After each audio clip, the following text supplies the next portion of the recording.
할렐루야. 예.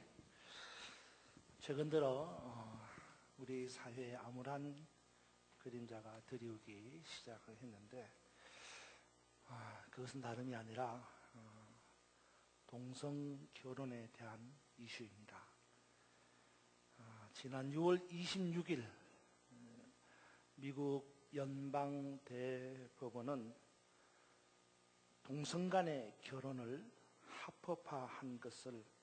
합법화다라는 것을 결정했습니다. 대법원 법관이 9명인데 그 가운데서 4명이 동성 결혼은 안 된다 반대를 했습니다만 그보다 한 사람이 더 많은 5명이 찬성을 하므로 결국 한 명 더 많은 다수결의 원칙을 따라서 미국 전역에서도 동성 결혼이 합법화가 된 것입니다. 이를 두고 한쪽에서는 역사적인 결정이다 그렇게 박수를 치는가 하면 다른 한쪽에서는 망조다 그렇게 한탄을 합니다. 어쨌든 이 결정으로 말미암아서 이제부터는 미국 내의 어느 지역에서든지 간에 자유로운 동성 결혼이 이루어지게 되었습니다. 사실 이렇게 미 연방 대법원이 합헌 결정을 내리기 전에도 이미 미국 내에 있는 워싱턴 DC나 뉴욕이나 뉴저지 같은 36개의 주가 이미 동성 결혼을 합법화했습니다. 그렇기 때문에 이 연방 대법원이 동성 결혼을 합법화했다라는 결정을 내렸다고 해서 이들 36개 주는 몇 변한 게 없습니다. 왜? 이미 합법했기 때문에. 다만 그동안 주법으로 동성 결혼을 금지해왔던 14개 주는 이 법을 수용하지 않으면 안 되는 그런 입장이 되었습니다.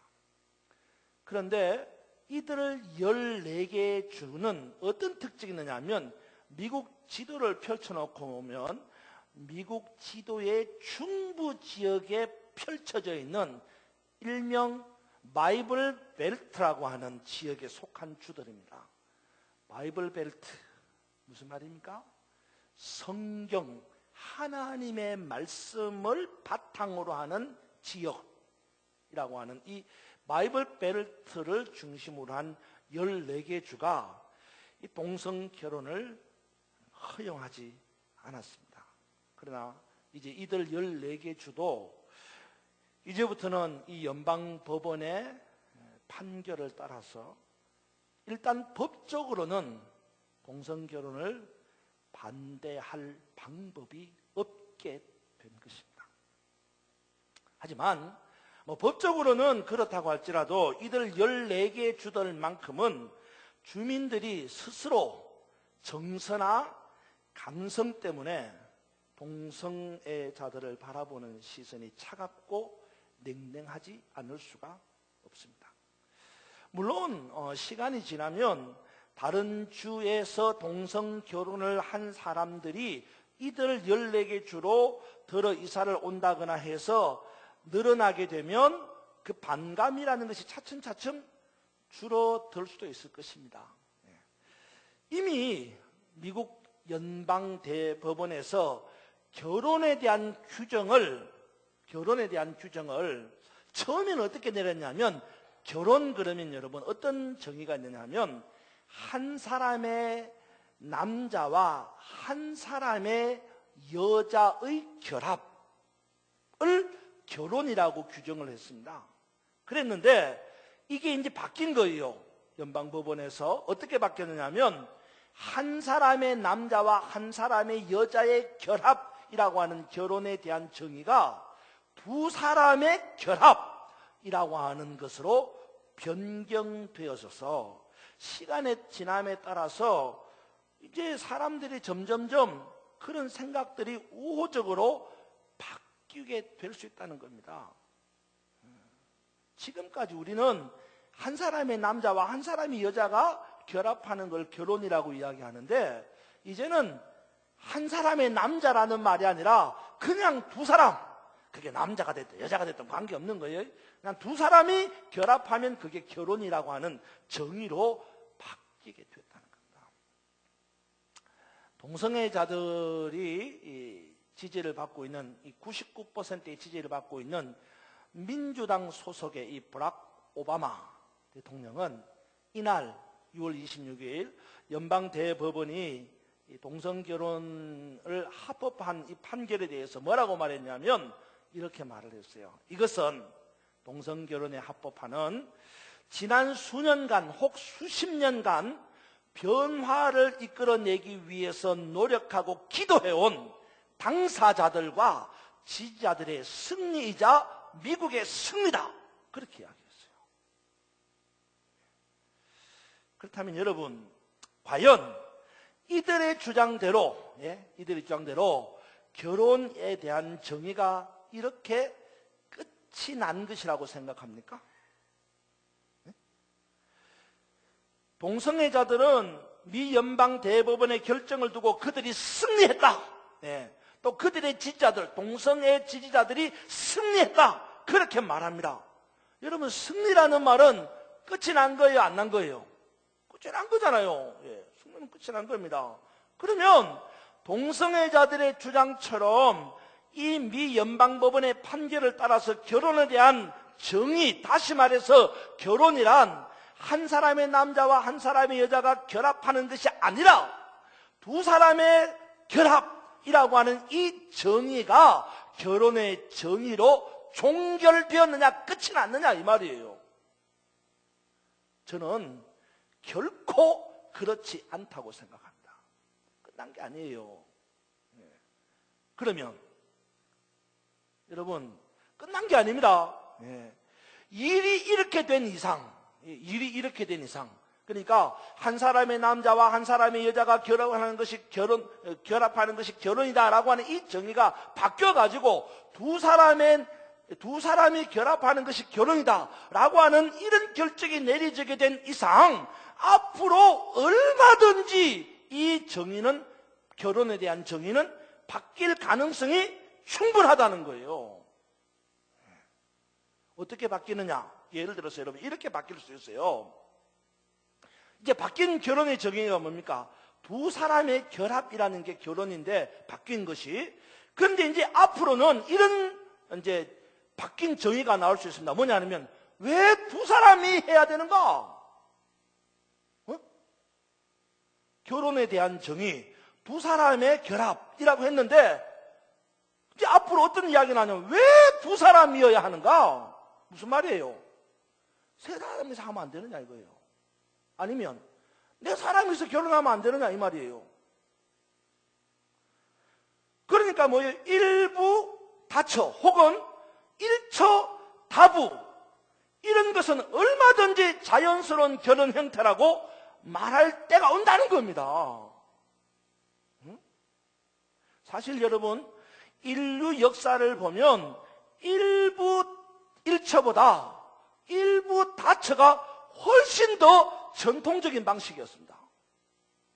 그렇잖아요. 물론 지금 어떤 종교에서는 일부 다처를 허용하면서 이것이 본인이 행복하고 다른 사람에게 해악을 끼치지 않기 때문에 일부 다처 아무런 문제 없다는 거예요. 그렇게 일부 다처를 허용하는 겁니다. 어떤 종교에서는. 사실 여러분, 동성 결혼을 합법화한 논리대로 결혼의 정의를 두 사람의 결합이라는 것에서 사람들 간의 결합이라는 것으로 바꾸어도, 사람들 간의, 사람들, 복수입니다. 사람들 간의 결합이라는 것으로 바꾸어도 하등의 문제가 없다 이 말이에요. 왜 꼭 결혼은 두 사람에서만 해야 되는가? 세 사람이 하면 안 되나? 네 사람이 하면 안 되나? 이렇게 주장하는 부류가 앞으로 저는 반드시 나타난다고 생각합니다. 반드시. 근데 여러분, 문제는 여기에서 끝나는 게 아니에요. 일부 다처 일부는 그래도 옛날부터 해왔던 방식이라고 하니까 좀 덜 거부 반응이 있을 수 있습니다. 그런데 문제는 여기에서 끝나지 않을 수 있다는 거예요. 더 극단적으로 나가면 결혼의 정의를 두 사람 간의 결합에서 나가서 사람들 간의 결합이라는 말에서 더 나가면 어떻게 바뀌느냐? 사랑하는 존재들과의 결합이라는 것으로 바뀔 수 있다는 거예요. 무슨 말씀인지 알아요, 여러분? 사랑하는 존재들과의 결합. 정말 입에 담기도 추악한 말입니다. 사랑하는 그 어떤 것과 결혼해도 아무런 문제가 없다는 말이에요. 더 구체적으로 이야기할까요, 여러분? 인수결혼이라는 말이에요. 인수결혼. 인수가 뭔지 아시죠? 사람과 동물 간의 결혼이라는 겁니다. 다시 말해서 누군가가 사랑하는 개나 말과 결혼을 하겠다. 누가 맞겠어요? 누가 맞겠어요? 또 여러분, 사람 간에도 이 소아기호성 결혼이라는 말이 있어요. 소아기호성 결혼. 무슨 말이냐면 성인과 아주 어린 미성년자 간의 결합. 이것도 막을 방법이 없다는 거예요. 70 먹은 노인이 10살짜리 어린 아이와 결혼하겠다? 누가 맞겠어요? 여러분 가운데는 설마 그런 일이 그런 분이 있을는지 모르지만요, 어쩌면 이것은 이 반세기가 지나가기 전에 충분히 일어날 수 있는 일입니다. 한 반세기만 더 살아보십시오. 정말 이런 일이 일어나는지 안 나는지 여러분 눈으로 보게 될 겁니다. 근데 여러분, 그렇다면 왜 이런 일이 일어나는 것일까요? 왜 동성결혼을 주장하고 인수결혼이나 소아기호성 결혼이라는 말이 나오는 거냐 말입니다. 왜 그럴까요? 그것은 절대적인 것이 없어지고 상대적인 것, 가변적인 것이 기준이 되어버렸기 때문이에요. 절대적인 기준을 무너뜨리고 한 번 바꿔버리니까 계속해서 2번도 바꾸고 3번도 바꾸는 겁니다. 우리가 결혼 그러면 절대적으로 한 사람의 남자와 한 사람의 여자가 결합하는 것이다. 이게 절대적으로 변하지 않는 진리가 되어야 되는데, 이거를 두 사람의 결합이라는 말로 바꾸니까 그 다음에는 뭐예요? 2번도 바꾸고 3번도 바꾸고 4번도 바꾸는 거예요. 실제로 동성결혼을 합법화한 미 연방 대법원의 판결문 그 이유를 보면 이런 문구가 있어요. 왜 동성결혼을 합법화했느냐라는 이유를 설명하는 문구에 어떤 문구가 있냐면 이런 문구가 있어요. 사회인식의 변화를 따라. 무슨 말인지 알아요? 사회인식의 변화를 따라서 동성결혼을 합법화한다는 겁니다. 그러니까 동성결혼을 합법화하게 된 배경에는 절대적인 기준, 다시 말해서 결혼이란 한 남자와 한 여자가 하는 결합이다 라는 그 절대 가치가 무너지고 사회적 인식이 변화되고 있기 때문에 동성결혼을 합법화한다는 거예요.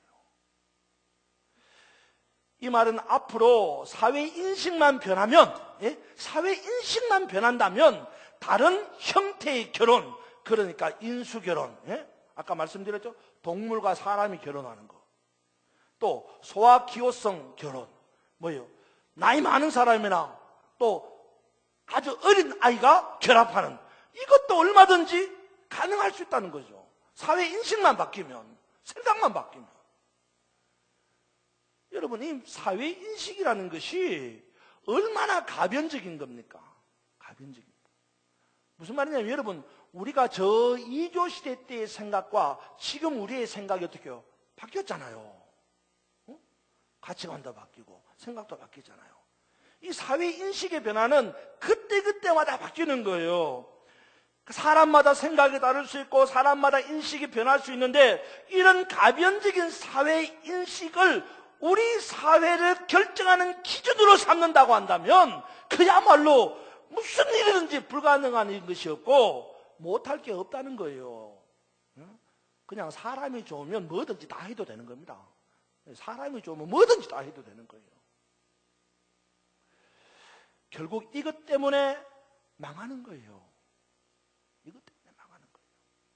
사사기의 특징이 뭔지 아시죠, 여러분? 사사기의 특징이 뭡니까? 그때에 뭐가 없으므로? 왕이 없으므로 사람들마다 자기 소견에 좋은 대로 행했다라는 것입니다. 왕이 뭡니까? 절대 기준이에요. 그런데 이 절대 기준이라는 게 없어지고 가변적인 사람이 중심이 되는 사회, 결국 이 사회는 혼란과 무질서 가운데 빠지게 되고 그로 인한 혼돈과 카오스의 사회는 망하는 결과를 가져오는 사사기의 모습을 보여주고 있는 겁니다. 그런데 지금 우리 사회가 그런 사사기의 사회를 닮아가고 있는 겁니다. 절대 기준인 왕이 없어요. 왕의 다스림을 싫어합니다. 왕의 통치를 거부하는 거예요. 내가 나를 다스리고 내가 나를 통치하기를 원하는 겁니다. 사람마다 자기가 기준이 되고 자기가 원하는 것을 하려고 하는 겁니다. 그야말로 사람이 중심이 되는 사회를 만드는 거예요. 사람이 중심이 되는 사회. 얼핏 들으니까 여러분, 사람이 중심이 되는 사회, 그러니까 뭔가 좀 대단하고 또 뭐예요? 인권이 존중되고 그래서 그 사회는 좀 사람답게 사나 보다 그런 생각을 할 수도 있습니다. 하지만 대단한 착각이죠. 대단한 착각입니다. 왜냐? 일찍이 창조 때부터, 잘 들으세요. 일찍이 창조 때부터 이 공동체 사회라는 것은 수직적인 관계와 수평적인 관계를 유지하고 있는 겁니다.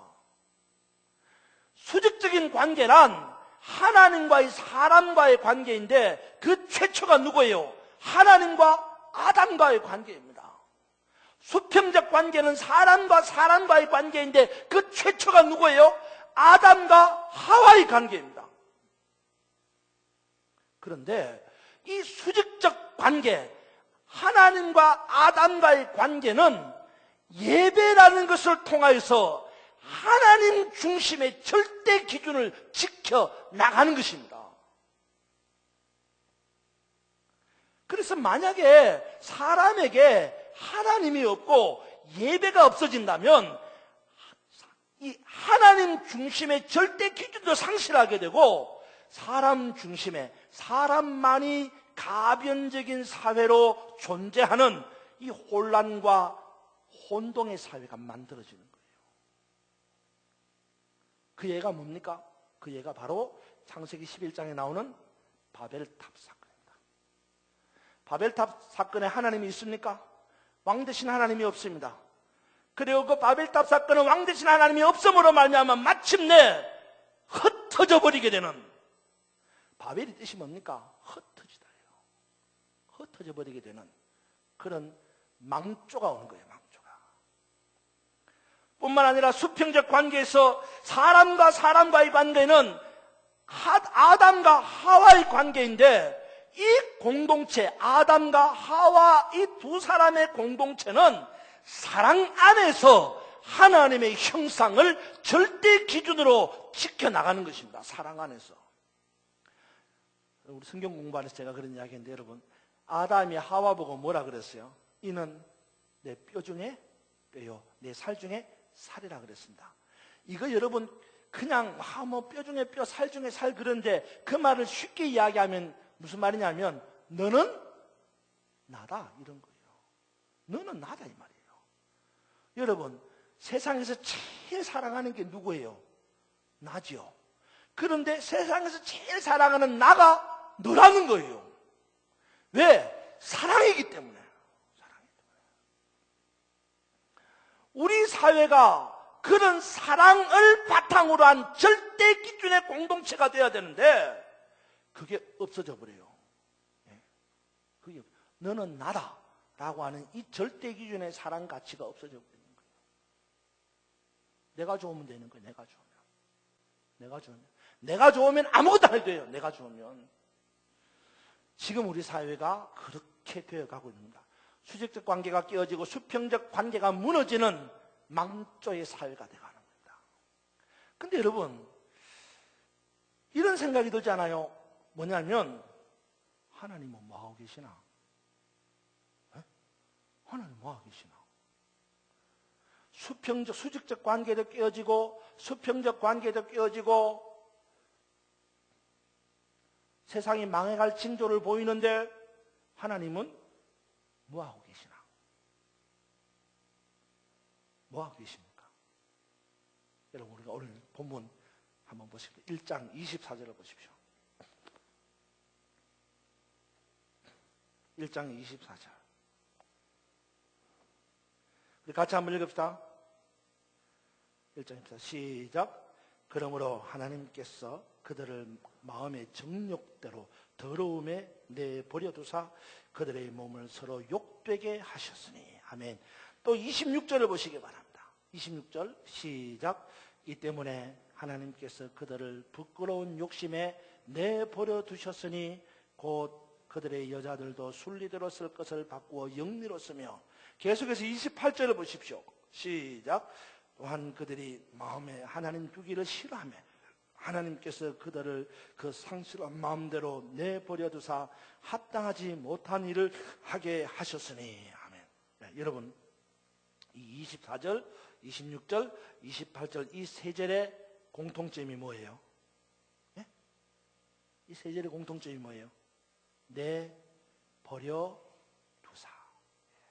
24절에도 그 더러움에 내버려 두사, 26절에도 그 욕심에 내버려 두사, 28절에도 그 상한 마음대로 내버려 두사. 그래요. 하나님은요, 하나님을 왕으로 섬기기를 거부하고 자신이 왕으로 군림하려고 하는 사람들에게는 어떻게 하신다고요? 내버려 두시는 거예요. 여러분, 25절 보십시오. 25절에 보면 아주 놀라운 말씀이 있습니다. 이는 그들이 하나님의 진리를 무엇으로 바꾸었다고요? 거짓 것으로 바꾸어서 피조물을 조물주보다 더 경배하고 섬깁니다. 무슨 말입니까? 하나님을 왕으로 모시기를 거부하고 하나님의 절대 진리를 사람의 가변 진리로 바꾸어서 자기 마음의 정욕대로 살려고 하는 사람을 하나님은 그 더러움에 내버려 둔다는 겁니다. 여러분, 26절, 27절 보세요. 제가 읽습니다. 이 때문에 하나님께서 그들을 그 부끄러운 욕심에 내어버려 두셨으니 곧 그들의 여자들도 순리대로 쓸 것을 받고 영리로 쓰며 그같이 남자들도 순리대로 여자 쓰기를 버리고 서로 향하여 음욕이 불티사며 남자가 남자와 더불어 부끄러운 일을 행하며 그들의 그릇됨을 상당한 보응을 그들 자신이 받았느니라. 무슨 말이에요? 하나님은 하나님의 왕되심을 거부하고 하나님의 절대 진리를 사람들의 가변 진리로 바꾸어서 자기들의 부끄러운 욕심을 따라 살려고 하는 사람들에게 어떻게 해요? 네 마음대로 해라. 그리고 내버려 둔다는 거예요. 남자가 남자를 범하고 여자가 여자를 범하는 이 부끄러운 일을 네 마음대로 해라. 버려둔단 말입니다. 여러분, 잘 봐야 됩니다. 제가 나중에 이야기하죠. 잘 봐야 돼요. 하나님이 남자와 남자로 부끄러운 일을 행하고 여자와 여자로 부끄러운 일을 행하는 것을 어떻게 해요? 쳐서 하지 마. 그러면 안 돼. 그렇게 했다는 거예요. 내버려뒀습니다. 마음대로 해라. 여러분, 28절을 보세요. 28절에 보니까 또한 그들이 그 마음에 하나님 두기를 싫어하며 하나님께서 그들을 그 상실한 마음대로 내버려서 합당하지 못한 일을 하게 하셨으니. 이 역시 하나님을 왕으로 모시기를 거부하고 하나님을 잃어버린 마음을 그대로 내어버려 두셨으므로 합당하지 못한 일을 하게 했다는 겁니다. 결국은요, 이런 거예요. 하나님을 떠난 사람, 하나님을 왕으로 모시기를 거부한 사람, 그 하나님도 그들을 그들의 왕되심을 거부하고 그들을 떠나간다는 거예요. 그로 인하여 욕을 당하고 그들의 그릇된 행위에 상당한 보응을 받을 뿐만 아니라 마침내 사형에 해당하는 일들을 자기만 행할 뿐만 아니라 다른 사람들에게까지 행하도록 함께 멸망하게 내버려 둔다는 거예요. 그렇습니다. 하나님은 하나님의 왕되심을 거부하고 하나님의 진리를 거짓 것으로 바꾸면서 마음에 하나님 두 개를 싫어하는 사람에게는 하나님이 떠나가시는 거예요. 왕이 안 되시는 거예요. 네 마음대로 해라. 버려주시는 겁니다. 그런데 지금 우리 사회가 그렇게 병들어가고 있다는 겁니다. 자기 마음에 하나님 두 개를 싫어합니다. 하나님의 왕되심을 거부합니다. 하나님의 진리를 거짓 것으로 바꾸고 있습니다. 여러분 지금 제가 이런 말, 하나님을 모시기를 싫어합니다. 하나님의 왕되심을 거부합니다. 하나님의 진리를 거짓 것으로 바꿉니다. 이게 남의 이야기인 것 같습니까? 천만의 말씀이에요. 진짜 문제는 우리 그리스도인들입니다. 지금 사회는 그렇다 쳐도 우리 그리스도인들은 그러지 말아야 하는데 돌아보면 우리 그리스도인들조차도 이제는 마음에 하나님 두기를 싫어하고 하나님을 왕으로 모시기를 거부하고 하나님의 진리를 거짓 것으로 바꾸고 있다는 것이 문제라는 거예요. 여러분은 그렇지 않습니까? 여러분은 여러분의 마음속에 하나님이 계시는 것을 좋아하십니까? 여러분은 여러분의 마음에 하나님이 왕되심을 기뻐하십니까? 여러분은 하나님의 진리를 세상의 헛된 것과 바꾸지 않습니까? 세상은 그렇다 쳐도 우리 그리스도인들은 그러지 않아야 하는데 정말 우리 그리스도인들이 그리스도인답게 살고 있느냐 이 말입니다. 흔히 말하기를 이 세상을 가리켜서 말세라고 말합니다. 머지않아서 세상에 종말이 올 것이라고 말합니다. 그러면서 세상에 종말이 오는 이유가 뭐라고 말합니까? 저 세상에 죄악에 관영한 것 때문이라고 말합니다. 뭐예요? 저 세상에 죄를 많이 지어서 이 세상이 망한다는 겁니다. 세상에 포악하고 세상에 강포하고 세상에 죄악으로 가득 차 있기 때문에 세상이 망한다는 겁니다. 근데 여러분, 성경은 그렇게 말하지 않아요. 하나님이 이 세상을 보실 때에 죄인을 보시고 심판하는 것이 아닙니다, 여러분. 하나님의 심판은 죄인 때문에 의인이 없어서 죄인 때문에 심판하는 것이 아닙니다. 하나님의 심판은 죄인 때문에 심판이 아니라 이 세상에 뭐가 없어서요? 의인이 없어서 심판하는 거예요. 의인이 없어서. 여러분 소돔과 고모라를 보십시오. 하나님이 소돔과 고모라를 심판하시고 멸망하실 때에 그 소돔과 고모라에서 하나님이 누구를 찾으십니까? 의인을 찾는 거예요.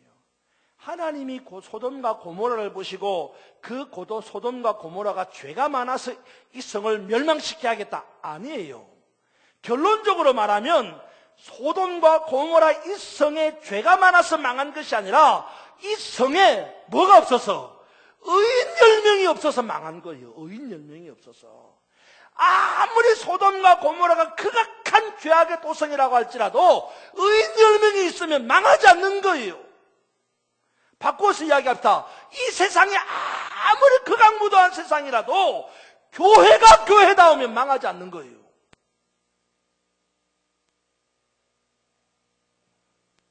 그런데 교회가 교회답지 못한 거예요. 교회가 하나님을 왕으로 섬기지 않는 것입니다.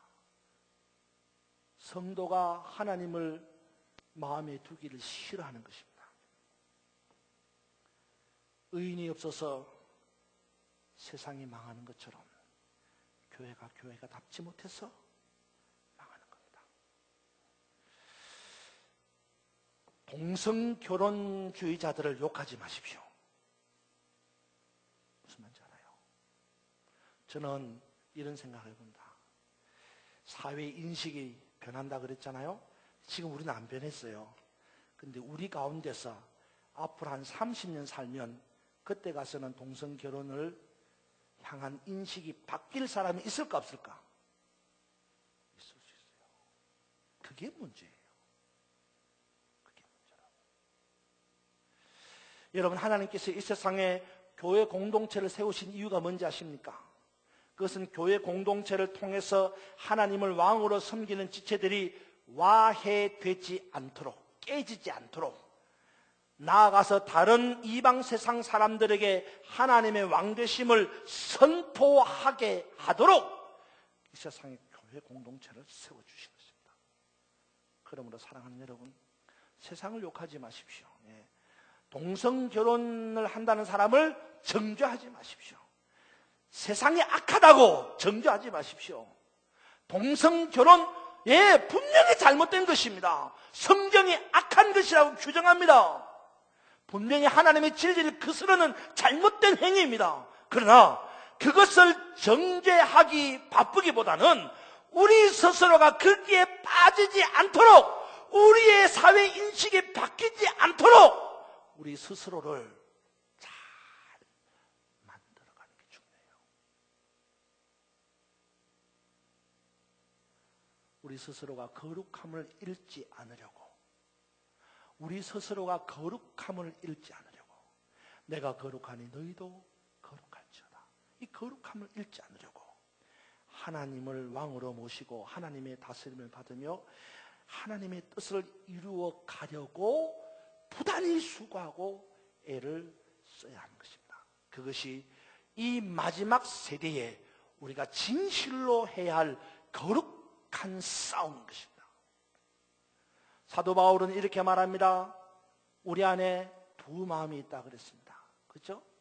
성령의 마음과 육체의 소욕을 따라가는 사단의 마음이 있다 그랬습니다. 우리 안에 항상 이 두 마음이 대적하고 싸우고 있을 때에 우리는 성령의 마음이 이길 수 있도록 우리 가운데 왕 되신 주님을 바라보아야 합니다. 그리고 그분에게 우리의 전부를 맡길 수 있어야 합니다. 그래야 우리의 사회 인식이 세상을 따라 변하지 않고 하나님의 왕 되신 절대 기준에 고정될 수 있다는 겁니다. 사랑하는 여러분, 이 시간 다 한 목소리로 따라서 고백하시기 바랍니다. 왕이신 나의 하나님, 더 큰 목소리로 고백했다. 왕이신 나의 하나님, 나를 다스려 주시옵소서. 나를 통치하여 주옵소서. 이 한 주간 사회의 인식을 따라가는 여러분이 아니라 여러분 안에 계시는 하나님, 그분을 왕으로 모시고 그분에게 집중함으로 그분의 다스림을 받아서, 그분의 통참을 받아서 우리의 삶이 영적 싸움에서 이기는, 승리하는 주님의 사람들 되기를 주의 이름으로 축원합니다.